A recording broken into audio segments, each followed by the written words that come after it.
행복한 노후를 위한 첫걸음. 지금부터 준비하는 건강한 삶의 철학.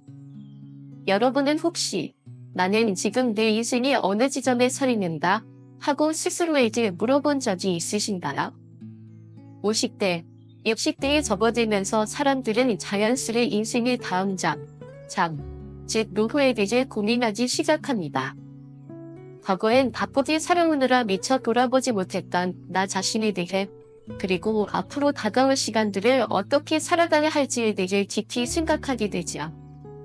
이 시점에서 우리는 한 가지 중요한 질문과 마주하게 됩니다. 나는 과연 아프지 않고 오래 살며 진정한 행복을 누릴 수 있을까?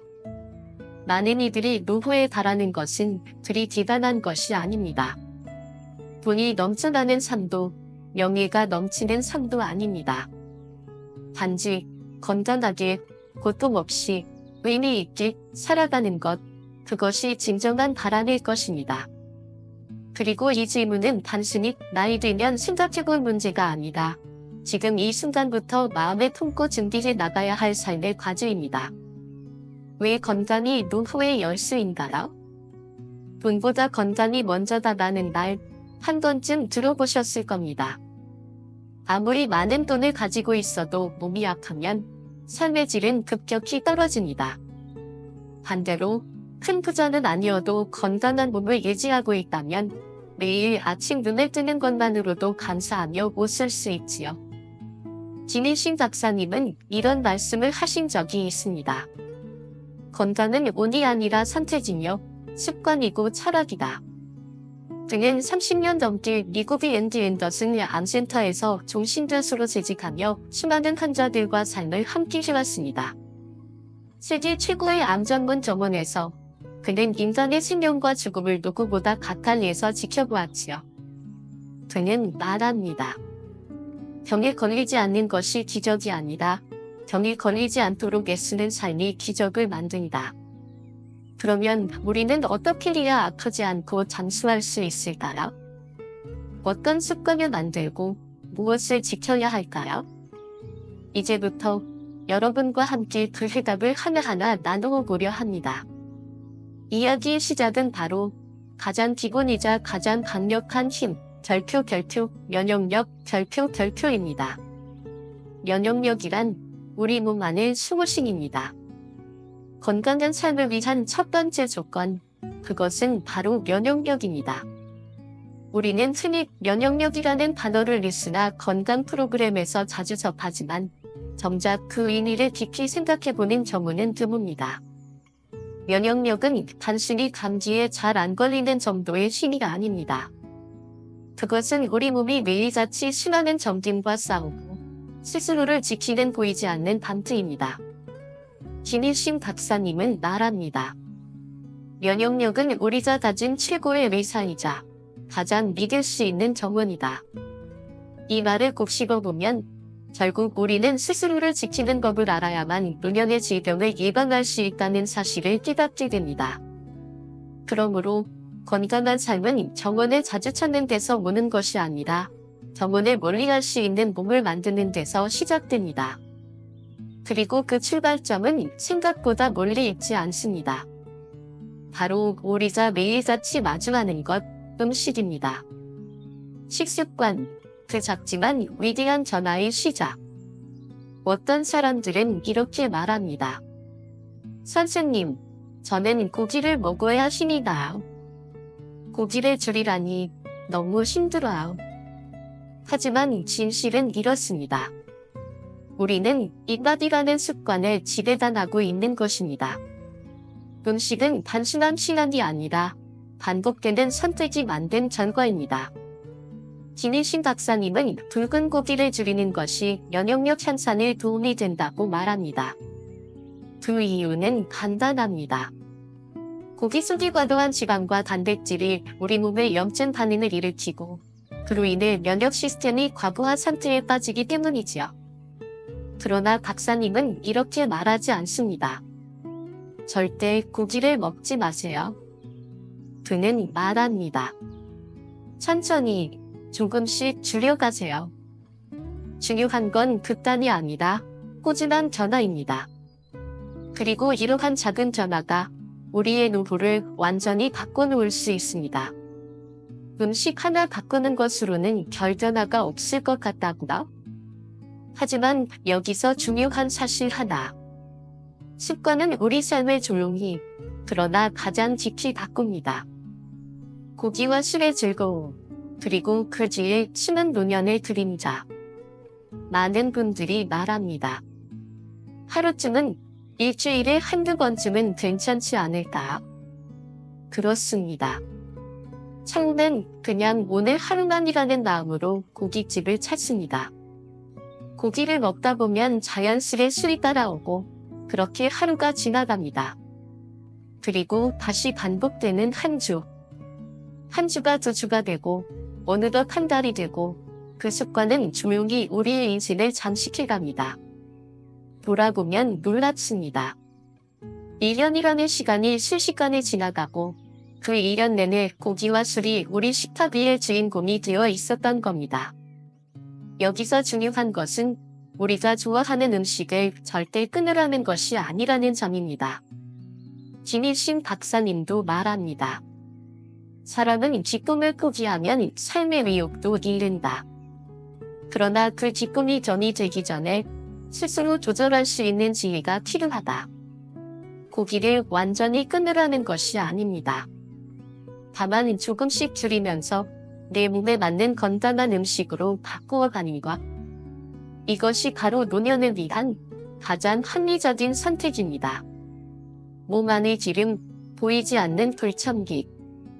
몸에 기름이 쌓이면 단순히 체중이 늘어나는 것이 아닙니다. 우리의 장기 곳곳에 염증이 발생하게 되고 그것이 누적되면 당뇨, 췌장암, 심혈관 질환 등으로 이어집니다. 특히 췌장암은 전 세계적으로도 가장 예후가 나쁜 암으로 알려져 있습니다. 왜냐하면 조기 발견이 어렵고 발견했을 땐 이미 진행된 경우가 많기 때문입니다. 그런데 놀라운 사실이 하나 있습니다. 췌장암은 부자들에게 더 많이 발생하는 병이라는 겁니다. 기름지고 육식 위주의 식단, 고급 음식들, 잦은 외식과 음주 습관. 이런 것들이 쌓이고 쌓여 결국엔 몸 안에 보이지 않는 지뢰를 싣는 셈이 됩니다. 반면 검소하고 소박하게 살아가는 사람들, 채소와 곡물을 주로 섭취하고 과식을 하지 않는 분들은 이 질병이 걸릴 확률이 훨씬 낮다고 합니다. 그러니 기억하십시오. 소박한 식단은 가난함의 상징이 아니라 건강한 노년을 위한 선택입니다. 건강한 식사와 함께 챙겨야 할 것, 비타민과 햇볕. 혹시 끼니를 자주 거르시거나 식사가 불규칙하신가요? 실만이 넉넉하지 못해 영양소를 골고루 섭취하기 어려운 분들도 계실 겁니다. 이런 분들에게 김일신 박사님은 한 가지 중요한 조언을 덧붙입니다. 종합 비타민은 보충제가 아니라 상황에 따른 선택이다. 즉, 모든 사람이 반드시 비타민을 복용할 필요는 없지만 충분한 영양 섭취가 어렵거나 질병으로 면역력이 약해진 사람이라면 비타민을 하루에 하나 혹은 오전과 오후로 나누어 복용하는 것도 좋은 방법입니다. 그러나 건강한 사람이라면 굳이 과다한 비타민을 섭취할 필요는 없습니다. 시중에서 판매되는 비타민의 대부분은 우리 몸이 필요로 하는 양보다 훨씬 많은 용량이 포함되어 있어 과도하게 복용하면 오히려 간에 부담을 줄 수 있습니다. 또한 여성의 경우 폐경기 이후 뼈가 약해지는 것을 경험합니다. 이는 재생세포할 기능이 떨어지기 때문인데 이를 보완하기 위해서는 칼슘과 비타민 D의 보충이 필요합니다. 칼슘은 멸치, 우유 같은 식품에서 얻을 수 있으며 비타민 D는 햇볕을 통해 자연스럽게 흡수됩니다. 따뜻한 오후, 짧은 시간이라도 햇볕을 쬐며 걷는 습관은 몸과 마음을 함께 치유하는 가장 간단한 자연요법입니다. 소박한 식재료, 강력한 생명의 신. 아직도 많은 이들이 이렇게 생각합니다. 몸에 좋은 음식은 비싸다. 슈퍼푸드는 외국에서나 먹는 특별한 것들이다. 하지만 여러분, 진짜 슈퍼푸드는 우리 주방 안에 숨어 있습니다. 타임지에서 선정한 10대 슈퍼푸드를 소개해 볼까요?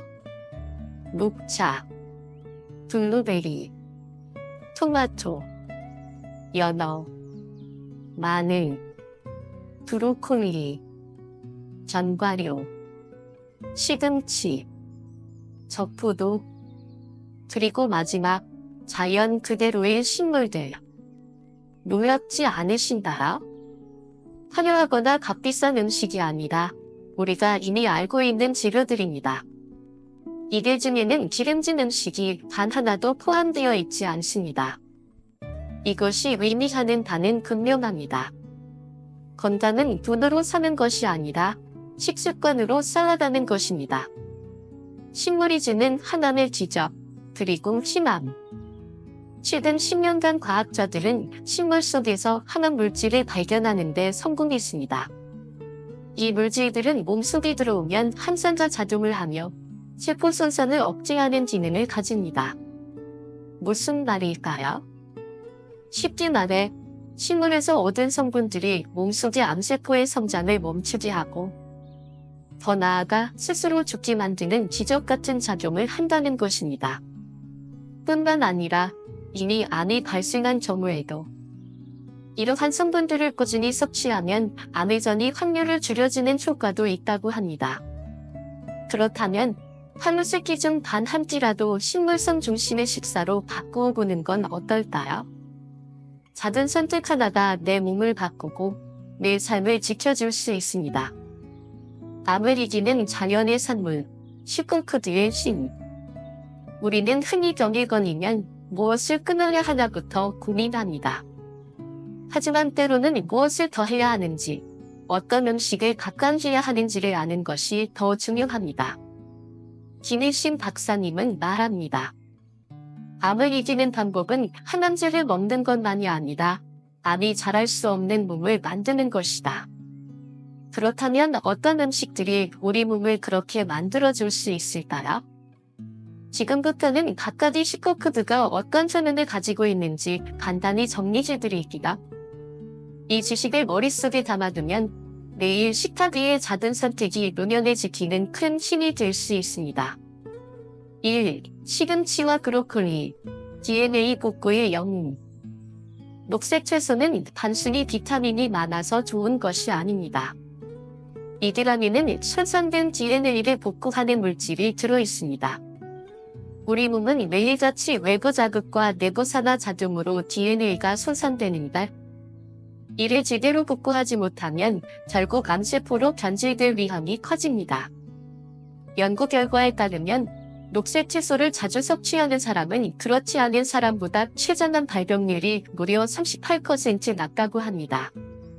매일 시금치 한 줌, 브로콜리 몇 송이만으로도 우리는 몸속에서 일어나는 작고도 중요한 복구 작업을 도와줄 수 있습니다. 2. 토마토와 수박, 피를 지키는 빨간 밤태.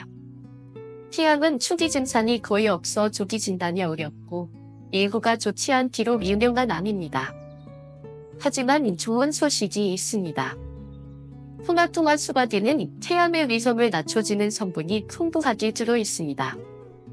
특히 토마토 속의 리코펜 성분은 강력한 항산화 물질로 자연에서 식물성 기름과 함께 섭취할 경우 흡수율이 10배 이상 증가한다고 합니다.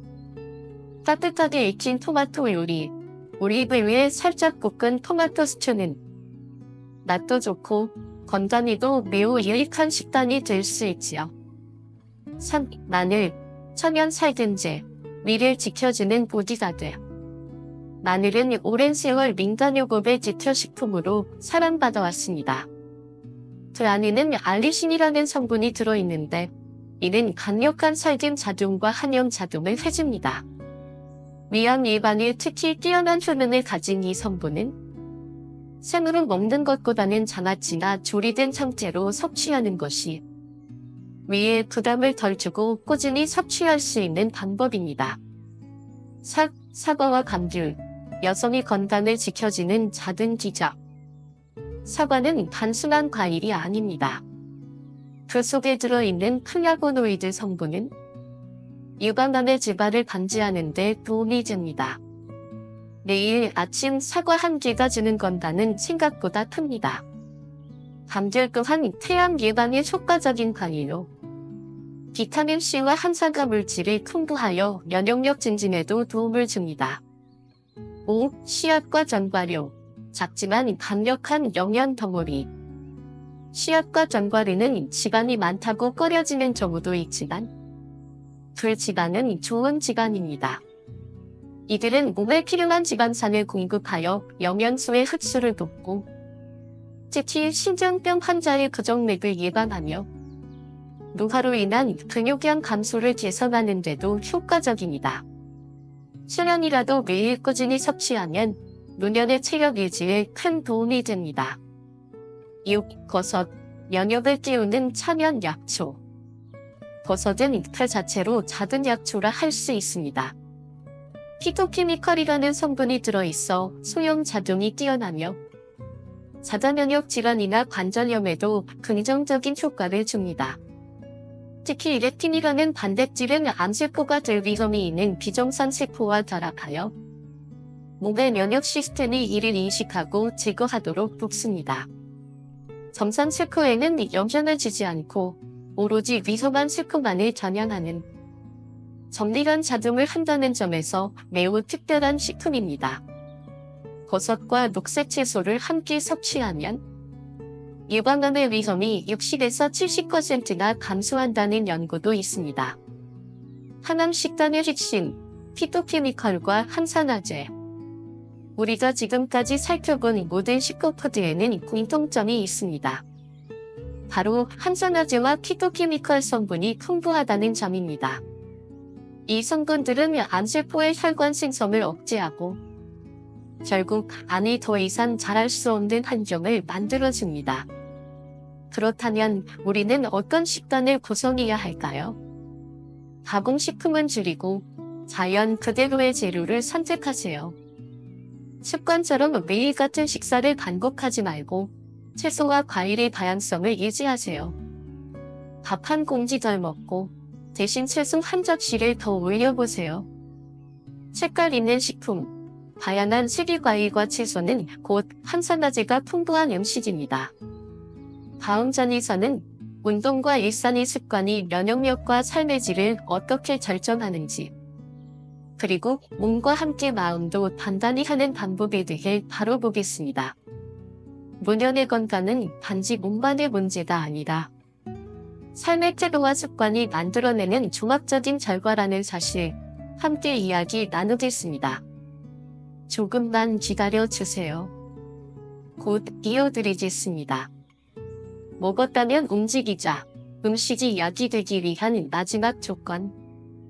아무리 좋은 음식을 먹어도 우리 몸이 그 성분을 잘 흡수하고 잘 사용하지 못한다면 결국 그 음식은 몸 밖으로 지나간 흔적일 뿐입니다. 그래서 김희신 박사님은 항상 이렇게 강조하십니다.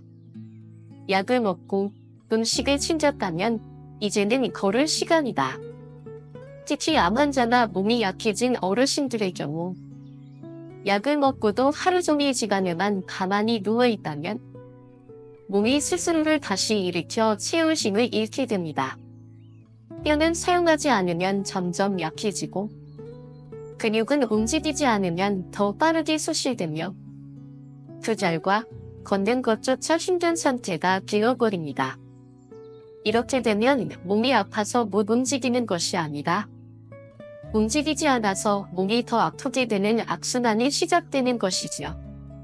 천천히 그러나 꾸준히 걷기. 몸이 무거운 날, 기운이 나지 않는 날일수록 조금씩 천천히 걷는 연습을 해야 합니다. 아침 식사 후 혹은 저녁 식사 후 동네를 한 바퀴 도는 산책만으로도 우리의 몸은 조금씩 다시 생기를 되찾기 시작합니다. 가능하다면 가까운 공원에 나가 햇볕에 쬐며 걷는 것이 좋습니다. 신선한 공기를 마시고 나무를 보고 계절의 냄새를 느끼는 시간. 그 짧은 순간이 바로 면역력의 씨앗을 키우는 시간입니다. 앉아있는 삶이 주는 조용한 위험. 요즘 사람들은 참 바쁩니다. 학생도, 직장인도, 퇴직 후의 어르신도 마찬가지입니다. 우리는 하루 중 잠자는 시간을 증오하고 거의 대부분의 시간을 앉아서 보내고 있습니다. 책상 앞, 컴퓨터 앞, 텔레비전 앞에서 오랜 시간을 움직이지 않고 보내는 것이 이제는 일상이 되어버렸지요. 그 결과 우리 몸은 점점 걷고 마음도 무거워지며 스트레스는 쌓이고 면역력은 떨어지는 악순환에 들어섭니다. 스트레스, 식사, 운동 부족, 조용히 생명을 갉아먹는 삼중고. 현대인의 삶에서 가장 큰 위험 요소 세 가지는 바로 다음과 같습니다. 극심한 스트레스, 불규칙한 식사, 턱없이 부족한 운동량. 이 세 가지는 함께 작용하여 우리 몸의 자율신경의 균형을 무너뜨리고 그 결과 각종 만성질환과 암의 위험을 높입니다.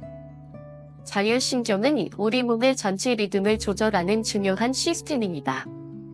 이 시스템은 크게 교감신경과 부교감신경으로 나뉘는데 스트레스가 심해지고 식사가 불규칙해지면 교감신경이 함진되어 우리 몸은 늘 비상사태 상태로 돌입하게 됩니다. 몸이 비상사태에 빠졌을 때 벌어지는 일들. 몸이 비상사태를 인식하면 근육은 긴장하고 혈관은 수축하며 혈압은 상승하고 호흡은 얕아집니다. 면역을 담당하는 백혈구는 제대로 작동하지 못하고 산화 스트레스가 녹아져 몸의 건강한 조직까지 공격당하게 됩니다. 결국에는 혈액순환이 느려지고 모든 장기들이 제 역할을 하지 못하게 되며 면역력은 눈에 띄게 떨어질 수밖에 없습니다. 운동의 진짜 역할, 단순히 살을 빼는 것이 아니다. 운동은 단순히 살을 빼기 위한 행위가 아닙니다. 운동은 우리의 자율신경을 균형 잡히게 하고 몸과 마음의 피로를 함께 해소시켜주는 행위입니다. 적절한 운동을 통해 체지방을 낮추고 근육량을 늘리며 적절한 체중을 유지하는 것은 노년의 건강을 지키는 핵심 전략입니다. 뿐만 아니라 운동은 뇌 기능을 활성화시키고 도파민이라는 심장 전달 물질을 분비시켜 우리를 더 긍정적이고 활기찬 상태로 만들어줍니다. 일상 속의 작은 운동이 모여 삶을 바꾼다. 김일신 박사님은 병원에서도 엘리베이터를 타지 않습니다. 대신 계단을 오르내리는 것을 하나의 운동으로 삼지요. 그는 이렇게 말합니다. 운동은 비싼 운동기구로 하는 것이 아니라 지금 있는 공간에서 지금 내 몸으로 하는 것이다. 계단에 오를 때는 무작정 걷는 것이 아닙니다.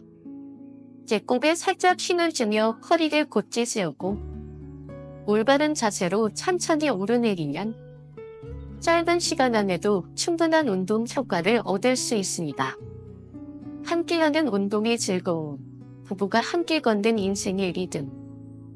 집에서는 아내와 함께 줄넘기, 훌라후프, 철봉 매달리기 같은 운동을 합니다. 운동 강도는 높지 않습니다. 가벼운 대화가 가능한 정도의 운동이 가장 이상적이지요. 운동의 목적은 힘든 땀을 쏟기 위한 것이 아니라 몸이 따뜻해지고 가볍게 숨이 차고 기분이 조금 나아지는 것, 바로 그것입니다. 이러한 일상 속의 소소한 움직임들이 노년의 삶을 조용히 그러나 확실하게 전환시킵니다. 디지털보다 아날로그, 느림의 미학을 회복하자. 또 한 가지 중요한 철학이 있습니다. 디지털보다 아날로그가 우리 몸에 더 건강하다는 사실입니다. 요즘 사람들은 전화번호 하나 외우지 못합니다. 모든 것이 스마트폰에 저장되어 있고 우리는 점점 기억하지 않아도 되는 삶에 익숙해지고 있습니다. 하지만 뇌는 사용하지 않으면 퇴화합니다. 김일신 박사님은 이렇게 조언합니다. 기억하고 생각하고 느끼는 삶을 다시 되찾자. 디지털 기기에 너무 의존하지 않고 하루에 하나라도 전화번호를 외우고 신문을 직접 넘기며 읽고 손글씨로 편지를 쓰는 것. 이런 사소한 습관들이 우리의 인지 능력을 지키는 중요한 열쇠가 됩니다. 기억은 사라지는 것이 아니라 훈련을 기다리고 있다. 나이가 들수록 많은 분들이 이렇게 말씀하십니다. 요즘 왜 이렇게 깜빡깜빡하는지 모르겠어요. 그럴 때마다 저는 조용히 웃으며 이렇게 말합니다. 기억력은 나이가 들어서 사라지는 것이 아닙니다. 단지 우리가 자주 불러내지 않아서입니다. 뇌는 근육과 같습니다. 사용하지 않으면 퇴화하고 꾸준히 훈련하면 회복됩니다. 하지만 많은 이들이 나이를 핑계 삼아 몸과 마음을 아끼는 데에만 집중합니다. 물론 과한 무리는 피해야 하지만 너무 지나치게 아끼면 오히려 노화가 빨라지는 결과를 초래하게 됩니다. 지혜롭게 쉬는 것, 독서, 사색, 그리고 낮잠. 몸을 쉬게 한다는 것은 단순히 아무것도 하지 않는 것이 아닙니다. 지혜롭게 쉬는 법은 이렇습니다. 바쁜 하루 속에서도 짧은 시간이라도 책을 읽고 조용한 오후, 햇살 드는 곳에 앉아 생각을 정리하고 피곤할 땐 짧은 낮잠으로 에너지를 회복하는 것. 이런 습관들이 뇌를 깨우고 마음을 맑게 해줍니다. 스마트폰 중독, 조용한 위험. 요즘 거리나 카페, 대중교통을 보면 누구나 스마트폰에 몰입해 있습니다. 아이부터 어른까지 눈을 떼지 못합니다. 한국에 처음 왔을 때 저는 놀랐습니다. 어른들도 심지어 노인분들까지 스마트폰 선매경이더군요. 스마트폰은 분명 편리합니다. 하지만 너무 깊이 빠지면 우리의 정신건강에 깊은 상처를 남깁니다. 무엇보다도 이런 습관은 치매를 불러오는 원인 중 하나입니다. 하루에 몇 줄이라도 책을 읽고 생각하는 시간을 갖는 것이 치매를 예방하는 가장 좋은 방법입니다. 스마트폰으로부터 눈을 떼고 책 속의 문장 하나, 마음에 울림을 주는 글고 하나를 만나는 것이 노년을 더욱 풍요롭고 의미 있게 해줍니다. 스트레스, 암의 그림자를 부르는 손길. 우리는 자주 스트레스는 만병의 근원이라는 말을 듣습니다. 그리고 그 말은 특히 암을 이기할 때 더욱 명확해집니다. 우리 몸에는 암을 억제하는 예전자와 반대로 암을 촉진하는 예전자가 공존합니다. 이 균형이 잘 유지될 때 우리는 건강을 유지할 수 있지만 스트레스가 이 균형을 무너뜨리면 몸은 점점 병들기 시작합니다. 노년과 사람의 질병에 대한 태도 차이. 서양 사람들은 병을 자연스러운 인생의 일부로 받아들입니다. 늙고 병드는 것을 운명의 일부로 인정하고 담담히 받아들입니다.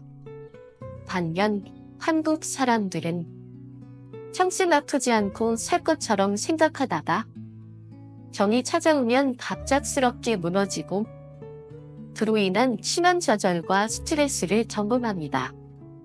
병보다 무서운 것은 병을 받아들이지 못하는 마음입니다. 건강을 유지하는 첫걸음은 내 몸은 언젠가 병들 수 있다는 사실을 인정하고 그렇기 때문에 더더욱 지금 이 순간의 건강을 소중히 여기자는 마음가짐입니다. 음주와 흡연, 노년의 적 또는 친구가 될 수도 있는 것들. 술과 암의 관계도 결코 무시할 수 없습니다. 사람마다 알코올을 분해하는 능력이 다르기 때문에 같은 양을 마셔도 어떤 사람은 괜찮고 어떤 사람은 심각한 피해를 입게 됩니다. 예를 들어 프랑스 남부 사람들은 레드와인을 즐기지만 오히려 심혈관 질환이 적습니다. 이 경우 소량의 와인이 혈관을 건강하게 유지하는 약이 되기도 합니다. 그러나 과도한 음주는 결국 내 기능을 떨어뜨리고 간을 손상시키며 노년기에 건강을 뿌리부터 흔들어 놓습니다. 그 무엇보다 하루는 담배. 실은 적당히 하면 어느 정도 조절이 가능하지만 담배는 그 자체로 해악입니다. 폐에 염증을 일으키고 기관지염과 간경화, 심지어 방광암까지 일으키는 극히무익한 독약입니다. 더 큰 문제는 담배를 피우는 본인만 병드는 것이 아니라 가족과 주변 사람들의 건강까지 망칠 수 있다는 점입니다. 이제라도 늦지 않았습니다. 담배를 끊는 것은 단지 건강을 지키는 것이 아니라 살아나는 사람들에게 주는 최고의 선물입니다. 노년의 삶을 바꾸는 마지막 열쇠, 깊고 고른 수면. 우리는 하루의 3분의 1을 잠으로 보냅니다. 그렇다면 잠의 질은 곧 삶의 질이라고 할 수 있습니다. 많은 어르신들이 밤을 자주 깨고 잠이 얕아지며 피로가 풀리지 않는다고 하소연합니다. 하지만 좋은 수면 습관은 노년의 건강을 지키는 가장 확실한 방법입니다. 김일신 박사님은 말합니다. 나는 10대 때부터 지금까지 하루 5시간 넘는 깊은 수면을 유지하고 있다. 수면의 질이 내 삶의 질을 결정했다. 좋은 수면을 위한 방법은 어렵지 않습니다. 규칙적인 생활. 자기 전 스마트폰 대신 책 읽기. 가벼운 스트레칭. 따뜻한 차 한 잔. 마음을 가라앉히는 명상. 이런 소소한 습관들이 당신의 밤을 평온하게 하고 내일을 활기차게 만들어줍니다. 좋은 잠, 좋은 인생. 김일신 박사님은 70년 동안 수면만큼은 매우 신경 써왔다고 말합니다. 그는 바쁜 일상 속에서도 잠만은 철저히 지키는 규칙적인 습관을 고수해왔고 그 덕분에 지금도 정정하게 환자들을 돌보고 있습니다. 하지만 우리는 주위를 둘러보면 하루에 3시간만 자면서 일에 몰두하거나 인터넷 게임에 빠져 밤을 새우는 사람들도 많습니다. 간혹 들려오는 과로사 기사 속 주인공들이 그렇게 스스로를 몰아붙이며 결국 건강을 잃는 것을 보면 잠이 단순한 휴식이 아니라 생명을 지키는 기본 조건임을 절실히 느끼게 됩니다. 수면은 회복의 시간이다. 우리가 깨어있는 동안 몸은 산소와 음식에서 얻은 에너지로 활발하게 활동합니다. 그런데 그 에너지 어디에서 회복할까요? 바로 잠을 자는 동안입니다. 아이들에겐 이 시간이 성장 호르몬이 분비되는 시간이고 어른들에겐 피부와 혈액세포가 재생되는 시간, 뇌세포와 중후 조직들이 다시 활동할 준비를 하는 시간이기도 하지요. 이처럼 잠은 단순한 쉼이 아니라 몸이 스스로를 수리하고 보완하는 가장 정중한 시간입니다. 잠이 부족하면 무너지는 것들. 충분한 수면을 취하지 못하면 우선은 정신적으로 큰 타격을 입게 됩니다. 인지 능력이 떨어지고 집중력과 판단력이 흐려지며 사소한 일에도 예민하게 반응하고 우울감에 쉽게 빠지게 되지요. 이 상태가 지속되면 자율신경계가 균형을 잃고 조감신경이 과도하게 함진된 상태가 됩니다. 그 결과로 혈관이 좁아지고 혈압이 상승하며 심혈관 질환, 당뇨, 뇌혈관 질환의 위험이 높아집니다. 잠도 관이불급, 너무 많아도 문제다. 그렇다고 해서 너무 오래 자는 것도 바람직하지 않습니다. 하루 종일 누워만 있는 생활은 오히려 무기력감을 키우고 마음을 더 우울하게 만들 수 있습니다. 수면은 많이 자는 것이 중요한 것이 아니라 깊고 규칙적인 수면을 유지하는 것이 핵심입니다. 김일신 박사님은 이렇게 조언합니다. 나는 하루 5시간 깊은 수면을 수십 년간 유지해왔다. 깊이 자고 아침을 맑게 여는 것, 그것이 건강한 하루의 시작이다. 노년에는 취미가 필요하다. 삶의 작은 기쁨. 대한민국은 OECD 국가 중 암 발병률이 가장 높은 나라입니다. 그리고 암 환자의 연령층이 점점 낮아지고 있기도 합니다. 그 원인 중 하나는 삶의 기쁨이 부족하고 스트레스는 많은 사회 구조에 있습니다. 하지만 이 가운데에서도 자주 웃는 사람, 자기가 좋아하는 일을 꾸준히 하는 사람에게는 암이 좀처럼 찾아오지 않는다는 사실도 주목할 필요가 있습니다. 면역력을 키우는 또 하나의 비결, 행복. 우리는 면역력을 높이기 위해 비타민을 먹고 운동을 하고 좋은 음식을 먹습니다. 하지만 정말 강한 면역력을 만든 사람들의 공통점은 행복하게 살아간다는 것입니다. 좋아하는 일을 찾고 취미를 즐기며 스스로의 삶에 의미를 부여하며 살아가는 것. 이렇게 행복을 먹고 자란 면역력은 어지간한 스트레스에는 쉽게 무너지지 않습니다. 잘하는 일과 좋아하는 일을 균형. 인생에서 가장 이상적인 삶은 잘하는 일과 좋아하는 일을 함께하는 삶입니다. 좋아하는 일만 하다 보면 현실과 멀어질 수 있고 잘하는 일만 하다 보면 마음이 지칠 수 있습니다. 그러니 두 가지 사이에 균형을 맞추며 큰 욕심 없이 분수에 맞게 살아가는 것이 노년의 건강을 지키는 가장 지혜로운 태도입니다. 오스카 와일드의 말처럼. 마지막으로 김희신 박사님이 인용한 말 하나를 소개하고 싶습니다. 영국의 작가 오스카 와일드는 이렇게 말했습니다. 삶에는 두 가지 기득이 있다. 하나는 원하는 것을 얻지 못하는 것이고 또 하나는 그것을 얻는 것이다. 이 말이 전하는 메시지는 깊습니다. 욕망은 끝이 없고 그 욕망을 좇다 보면 마침내 그것을 손에 쥐었을 때에도 우리는 여전히 공허함을 느끼게 됩니다. 그러니 중요한 것은 무엇을 가지느냐가 아니다. 어떻게 살아가느냐. 그리고 그 삶 속에서 어떤 마음으로 하루하루를 채우느냐입니다. 다음 장에서는 가족과의 관계, 그리고 노년 뒤에 어떻게 외로움을 이겨내고 인생의 후반부를 더 따뜻하게 살아갈 수 있는지에 대해 이야기해 드리겠습니다. 지금까지는 몸, 마음, 습관, 수면, 행동에 대해 살펴보았다면 이제는 사람과의 관계, 사랑과 이별의 진기, 인생의 마무리까지 한 걸음 더 깊이 들어가 보려 합니다. 곧 이어드리겠습니다. 원하는 것을 얻지 못하는 비극, 그리고 얻는 비극. 영국의 작가 오스카 와일드가 남긴 말이 있습니다. 삶에는 두 가지 비극이 있다. 하나는 원하는 것을 얻지 못하는 것이고 또 하나는 그것을 얻는 것이다.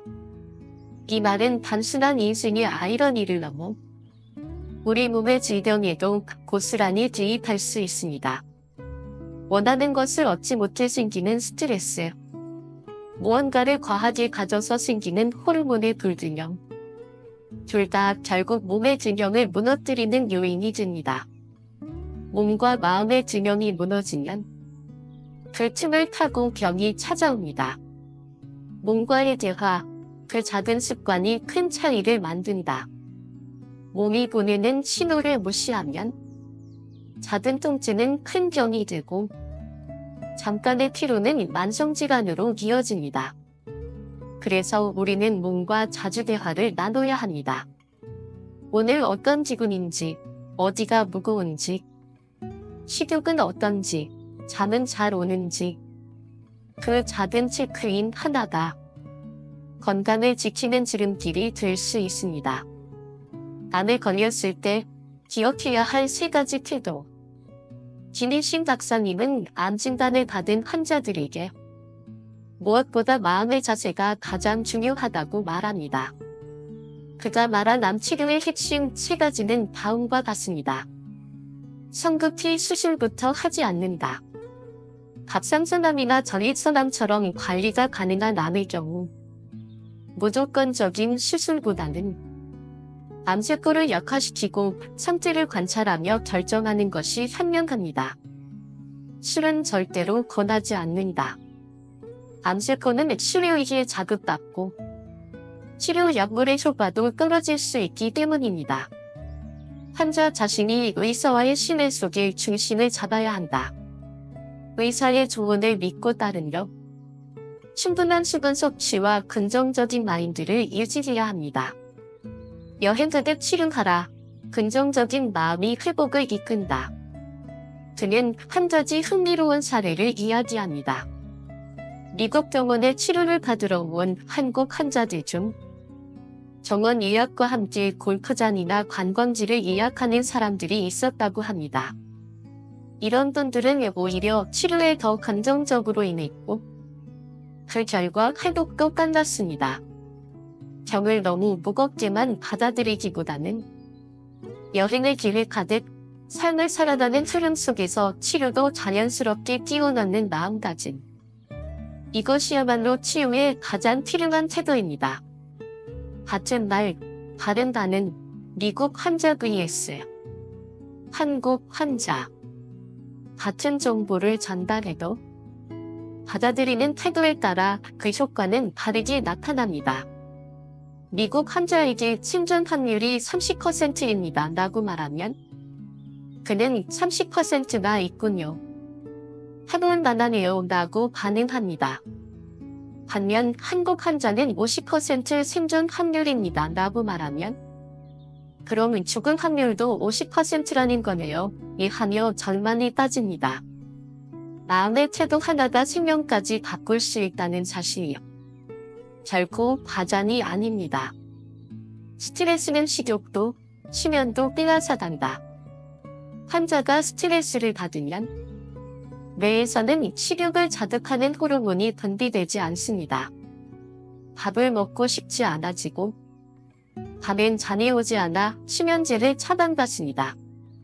하지만 수면제를 복용하면 뇌가 팽창하여 배고픔을 느끼지 못하게 되고 결국 영양 섭취가 줄면서 체력이 떨어지고 몸이 마르게 됩니다. 환자가 자원봉사자가 되는 병원 문화. 김일신 박사님이 근무했던 앤디 앤더슨 병원에는 약 1000여 명의 자원봉사자가 있습니다. 놀랍게도 그중 절반 이상이 암 치료를 받은 환자들입니다. 자신이 받은 도움을 다시 사회에 돌려주고 회복 후에도 삶의 의미를 누군가에게 전하는 방식으로 살아가는 것입니다. 하지만 한국 환자 중에는 자원봉사에 참여한 사람이 단 한 명도 없었다고 합니다. 병실에 누워 천장만 바라보는 그 순간 그 환자는 스스로를 환자로 규정하는 삶을 택한 셈입니다. 치료 중에도 일상처럼 가볍게 몰두하라. 반 치료 중이라도 가능한 한 가벼운 일에 몰두하는 것이 중요합니다. 독서, 그림 그리기, 산책, 짧은 전화 통화, 화분에 물 주기. 이런 일상적인 행동들이 몸과 마음에 한기를 주며 치료에도 긍정적인 영향을 미칩니다. 그렇다면 암 환자 식단은 어떻게 해야 할까? 먼저 동물성 기름은 피해야 할 최악의 음식입니다. 기름진 고기, 튀긴 음식, 가공육은 암세포의 성장을 도울 수 있기 때문입니다. 그렇다고 고기를 완전히 끊어야 할까요? 꼭 그렇지는 않습니다. 몸에 지방이 많은 사람, 콜레스테롤 수치가 높은 사람은 일정 기간 채식 위주의 식단을 유지하면 큰 도움이 됩니다. 하지만 모든 환자에게 무조건 채식만을 권장하지는 않습니다. 중요한 것은 자신의 몸 상태에 맞는 식단을 구성하는 것입니다. 다음 장에서는 어떻게 하면 고기와 채소 사이에서 균형을 잡을 수 있는지, 그리고 암을 예방하는 식습관과 요리법, 나아가 노년의 식탁을 건강하고 기쁘게 유지하는 방법에 대해 나누겠습니다. 병을 이기기 위한 음식은 특별한 약이 아니다. 매일 식탁 위의 사소한 선택들에서 시작됩니다. 몸의 증정, 그것이 건강의 시작이다. 암 환자에게 가장 중요한 것은 증명입니다. 무언가 하나에만 치우친 식단이나 생활 방식은 몸 안의 면역 체계를 흐트러뜨리고 오히려 병을 키우는 결과를 낳을 수 있습니다. 모든 물질은 적절한 비율로 중화를 이루어야 우리 몸은 스스로를 보호하고 회복할 수 있습니다. 김일신 박사님은 강조합니다. 아무리 좋은 성분이라도 하나만 집중적으로 섭취해서는 면역력이 향상되거나 질병이 나아지지 않는다. 전체적인 균형이 핵심이다. 단백질, 암 치료 중 가장 필요한 생명 에너지. 암은 단백질을 파괴합니다. 특히 항암 치료를 받는 과정에서는 단백질 소모가 매우 크며 단백질이 부족하면 기운을 낼 수 없어 치료 자체를 이어가기 어려워집니다. 암 환자에게 고단백 영양식이 필요한 이유도 바로 여기에 있습니다. 고기를 먹지 못하는 환자에게는 단백질 보충 음료나 식물성 단백질이 대안이 될 수 있습니다. 중요한 것은 고기를 먹느냐 안 먹느냐가 아니다. 동물성 지방을 최소화하면서 단백질을 섭취하는 방법을 찾는 것입니다. 건강식과 영양식의 차이 아시나요? 많은 사람들이 건강식과 영양식을 혼동합니다. 건강한 사람은 건강식을 해야 합니다. 나쁜 음식을 피하고 좋은 음식을 적당히 섭취하는 것. 말하자면 입은 즐겁지만 몸에는 해로운 음식을 줄이는 것입니다. 반면 암 환자는 영양식을 해야 합니다. 몸의 회복을 위해 필요한 영양소를 의도적으로 보충해야 하는 시기입니다. 특히 단백질, 식이섬유, 항산화 성분을 고르게 섭취해야 하지요. 삼겹살은 단백보다 나쁠 수도 있다. 많은 이들이 즐기는 삼겹살.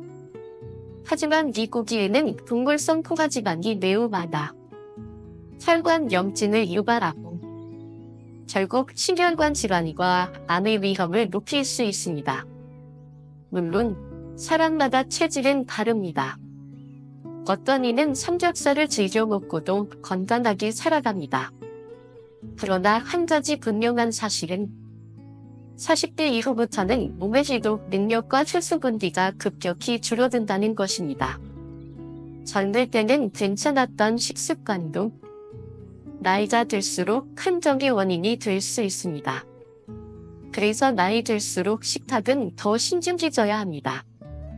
암 환자에게 권장되는 특별한 식품들. 김일신 박사님은 다음과 같은 음식을 암 치료와 예방에 도움이 되는 식단으로 추천합니다.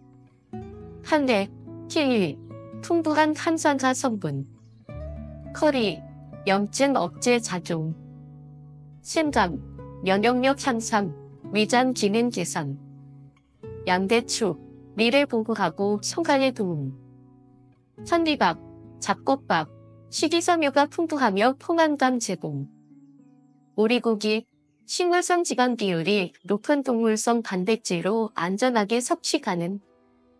이러한 음식들을 종합해 단순히 금지하고 피하는 식사가 아닌 치유하고 회복하는 식탁을 만드는 것이 중요합니다. 균형 잡힌 식단, 조용한 행복의 시작. 고기를 많이 먹는다고 모두 암에 걸리는 것은 아닙니다. 70만 한다고 해서 모두 건강해지는 것도 아닙니다. 중요한 것은 내 몸의 상태를 알고 그에 맞는 식단과 생활을 선택하는 지혜로운 자세입니다.